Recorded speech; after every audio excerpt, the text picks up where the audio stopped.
Okay, so we have looked at the first conjugation, we have looked at the first declension, and now we come to the second declension.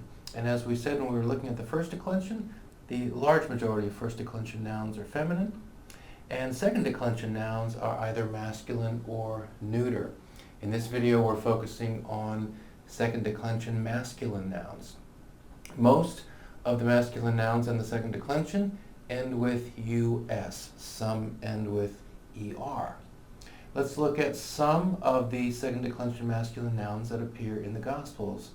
Angelus, for example, angel. You can see the great similarity there.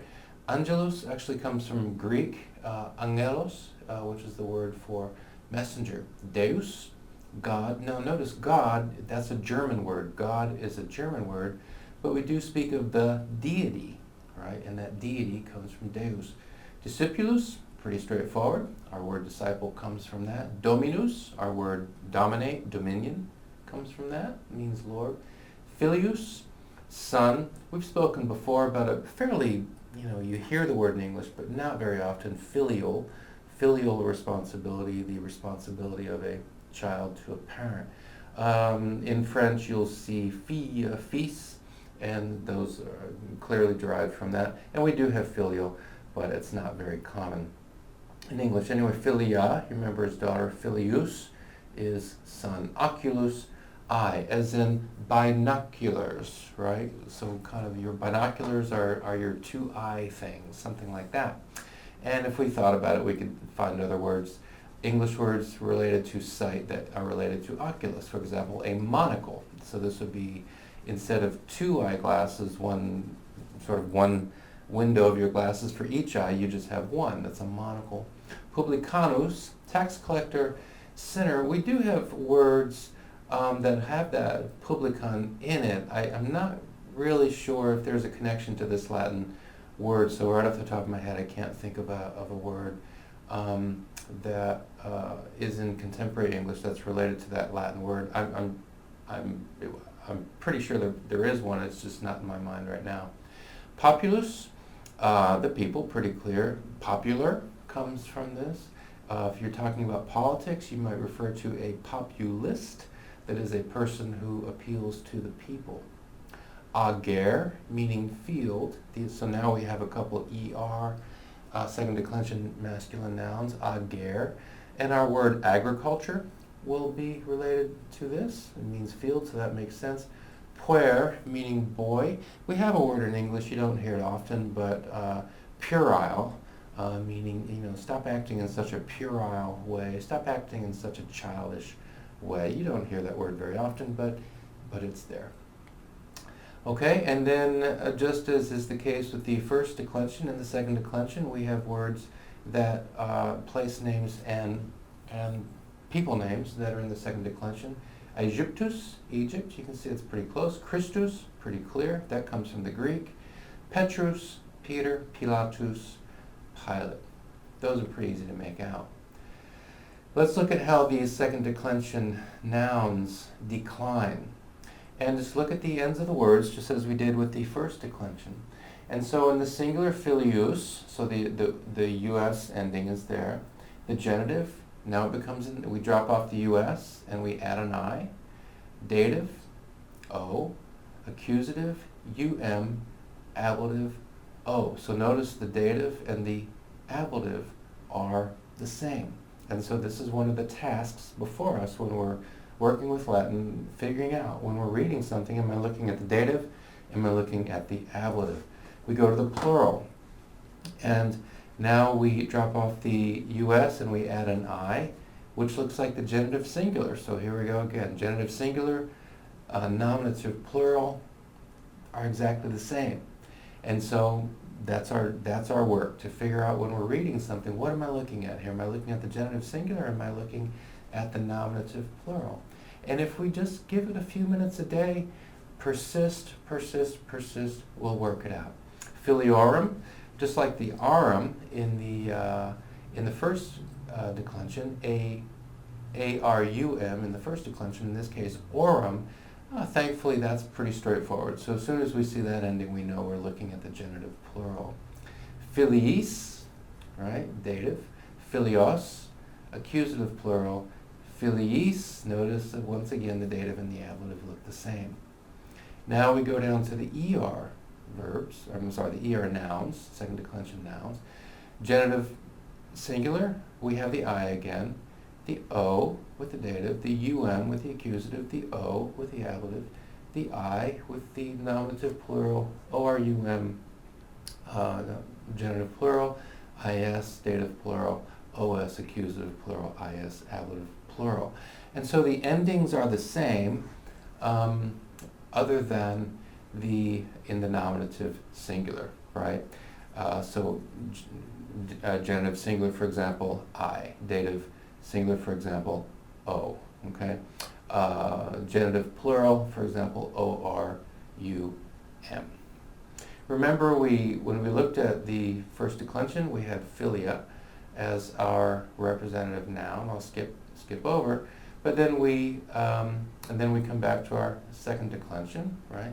And then we compare the first and the second declension, right? So philia, the daughter, philius, the son, and you see the different endings, okay? And it is useful just to review this and to become familiar with the different endings, and then of course you can practice with short reading, with reading short phrases, reading short sentences, and over time this stuff begins to make sense. In the previous video, we looked at adjectives in the first declension. Here are the same adjectives, but now in the second declension. So aeterna in the first declension, aeternus, second declension. Deserta, first declension, desertus, second declension. Same meaning, they just are declined differently depending on the nouns they go with. Okay, so here we have our representative second declension nouns, filius, son, and puer, boy, and then down below we have our vocabulary. So let's go to the sentences and let's work some things out. Erunt in agro. So erunt, they will be in agro. Well, let's go back and see ager, we see down in the bottom right is field, and then we look for that O ending. And we see that one possibility is the dative singular, and the other possibility is the ablative singular. But let's look at it. Erunt in agro. The word is preceded by a preposition, which doesn't have to mean that it's ablative, but there's a good chance it does. They will be in the field. Well, okay. Looking at it, is field here? Is it an indirect object?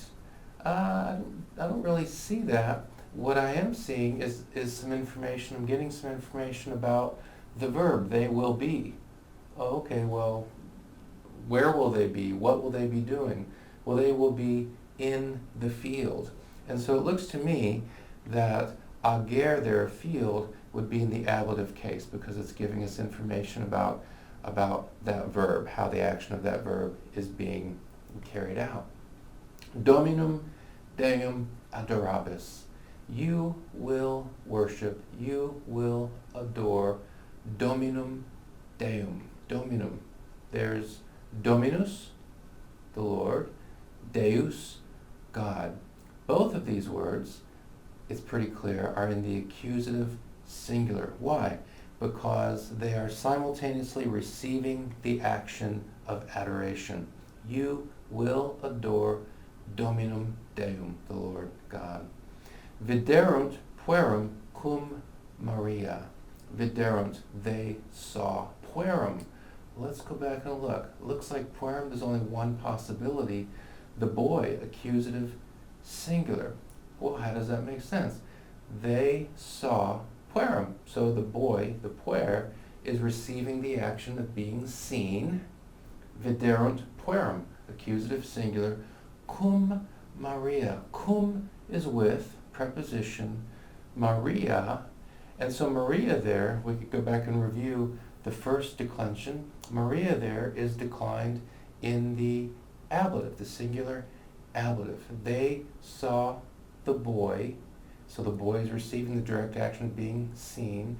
And then cum Maria gives us a little more information about what's happening with that verb. They saw the boy who was with Maria. Maria there in the ablative first declension. So puerum, accusative, second declension. Maria, ablative, first declension. Oculus scandalizate. For oculus, eye, scandalizate. The eye scandalizes you, right? The eye offends you. So we have the verb scandalizat, te would be you. So something scandalizes you. What scandalizes you? What offends you? Oculus. And so the oculus, the eye, is doing the action, and therefore that is in the nominative singular, because the nominative is the nominative case. Nouns in the nominative case are doing the action of a verb, and that's what we see here. The oculus is doing the action of scandalizing. Titigit oculos. Titigit oculos. Okay, so titigit, he touched. What did he touch? Well, oculus, we know, is eye. Having an os ending looks like there's only one possibility. Eyes. He touched the eyes. The eyes are receiving the action of being touched, and so that's the accusative plural. Non temptabis dominum deum. We've seen dominum deum already, accusative singular. Non temptabis. You will not tempt, right? So in this case, it's a little awkward because dominum deum, it's in the accusative, although in this case, it's not receiving, right, the action. You can take off the non, and it makes sense. Temptabis, you will tempt the Lord your God. In that case, it's pretty straightforward. Dominum deum is receiving the action of being tempted. In this case, it's non, and so, I'm not sure quite how to explain that, but still, if you drop off the non, though, it's easy to see why dominum deum is in the accusative case. 7, puer meus est, right? Puer, well, that looks like the nominative singular, puer, the boy, meus, that is mine, right? Puer meus, my boy, est. Now I've put that word in. I've changed this phrase a little bit from what it actually is in the Gospel of Matthew. Est, he, she, it is. Okay, so there's the verb. The verb is. Okay, well, who's doing the action of the is? The puer, right? And so the puer then is in the nominative singular. Nominative, the noun in the nominative case is doing the action of the verb. In this case, the verb is being, right? Et sanavit puerum. Et sanavit puerum. And he healed. In this case, we know we're talking about Jesus. And Jesus and he healed puerum. Okay, so the puer is receiving the action of being healed. Only one choice here, accusative singular. All right, seminavit in agro. Seminavit in agro. He sowed. That is throwing out seed, right? He sowed seed in agro. So we have an O ending there. This is an ER. This is an ER noun, ager. So let's look for RO endings, dative or ablative, right?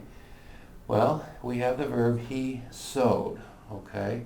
Well, I don't see that agro is receiving indirect action here, because that's what the dative is. A noun in the dative case is receiving indirect action. So and then I'm looking at that preposition. So seminavit in agro. So he's in the field sowing the seeds. So it looks to me that agro there is in the ablative singular. Gaudium erit coram angelus Dei. Gaudium erit coram angelus Dei. Gaudium erit. So gaudium is joy. Erit will be. He, she, it will be. We can translate that here as there will be. Gaudium erit. There will be joy. Coram angelis. Let's look at coram.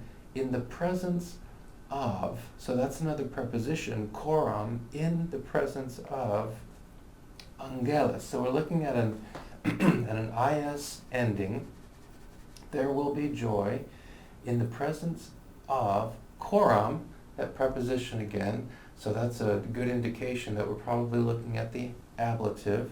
And I think that's what we are looking at, because we once again look at this phrase here, and I don't see that the angels are receiving indirect action, but I do see that we are getting information about this this action that will be taking place in the future. And then notice Dei, Gaudium erat coram angelus, there will be joy in the presence of the angels of God. In the presence of the angels of God, Dei looks to me like that's going to be the genitive singular up above, right? Deus, genitive, Dei. Genitive has to do with possession, right? Well, let's look at it then. The angels of God. There will be joy in the presence of the angels of God. There will be joy in the presence of God's angels. So, angelus, plural, ablative, Dei, singular, genitive. Okay, let's look at number 11. Hic est filius David. This says hic, so here, this one, est filius David. This is the son of David. Now here we have a little bit of a complication comes in, because David there, I think we would want to have it in the genitive, right? So hic est filius Davidi, right? Something like that. But of course, that's not the ending, right? In the second declension, you have these two endings right here, us and r. So this is one of those cases where the name doesn't decline. In some cases, you'll have names that will decline. In other cases, such as this one, David just remains as it is. It doesn't decline. So this is the son of David, right? But let's focus on the filius. Filius, this is the son. We have the verb is, to be. Filius is doing the action of the being. So let's cut off David. This is the son. This one is the son. That's clear, okay? So filius is in the nominative singular because filius is doing the action of being, okay? And then David is just left as it is. It does not decline. 12, qui credit in filium habet vitam aeternam. Qui credit in filium. Credit, I don't have this in the vocabulary, but it's the verb credere, to believe. And qui is he, she, or, well, I think it'd be he or she, or the one who credit, the one who believes in filium habet vitam aeternam. The one who believes in filium. The one who believes in filium, looks like the only option there is the accusative singular. The one who believes in the Son. Now notice that in earlier cases, in has been has triggered the ablative case. In this case, it triggers the accusative case because the Son is receiving the action of being believed in. Qui credit, qui, he or she, the one who credit believes in filium, the one who believes in the Son. And so the Son is receiving the belief, and so it's in the accusative singular. Habit, he, she, or it has. He, she, or it has, from the verb habere. So the one who believes in the Son has vitam aeternam. And remember, vitam, first declension noun, vita, here in the accusative singular, along with the adjective aeterna, right, decline the same way. And so we notice that filium, second declension, singular, accusative, vitam, first declension, singular, accusative, along with the adjective aeternam. Qui credit in filium habet vitam aeternam. Missit alios servos. Missit alios servos. Missit, he, she, or it sent. All right? And we know from the context it's he. He sent alios. Remember in the first conjugation, in the first declension adjective video, we had alia. In this case, we have alios, right? Masculine plural. And it looks to me, let's see what we're looking at here. We have an os ending. It looks like accusative plural, and that makes sense because he is sending servos. And so the servos, that is the servants, are receiving the action of being sent, and then the adjective alius goes along with servos, is declined with servos. So he sent other servants. Accusative plural. Erat in medio ductorum. He, she, or it was in the middle ductorum. He was in the middle of the doctors. He was in medio ductorum. Well, let me see. We have that O ending. I think, again, it's either the dative or the ablative, but I don't see that the dative works here because I don't see any indirect action taking place in that phrase. I do see information about the verb, he was. Okay, where, what was he doing? Where was he? Well, he was in the middle of doctors, and so I think this would then be the ablative singular, right, with that O ending. But then look at that the next word, doctorum, O-R-U-M. Well, we should know immediately that is the genitive plural, orum. There it is up top, doctorum, right? So he was in the middle of the doctors. Now we might translate that as he was among the doctors, he was with the doctors, right? But this literally says he was in the middle of the doctors. And so doctorum, genitive plural. Okay? And then 15, hic est filius meus electus. Well, we've seen hic already. This one, est, is filius, son, nominative, singular, doing the action of the being, right, est. So what is being? Well, the filius, and it's the filius meus, my son, electus, chosen son, elected son. This is my elected, chosen son. And in both of those cases, the words meus and electus are adjectives giving us information about the filius. The filius is doing the action of the verb. The meus and the electus are giving us information about the noun filius. And so we're looking there at the us ending, the nominative singular. Okay? Well, detail is adding up. The best way to go at this is, I think, in my opinion, the best way to do this is to review the conjugation schemes, review the declension schemes, but then put them to work, reading small phrases like this and just figuring it out. What am I looking at here? Is this the ablative? Is this the dative? Is this the nominative? Is this the accusative? What's going on here? And over time, if we work at it, giving it 10 minutes a day, things will come together pretty quickly.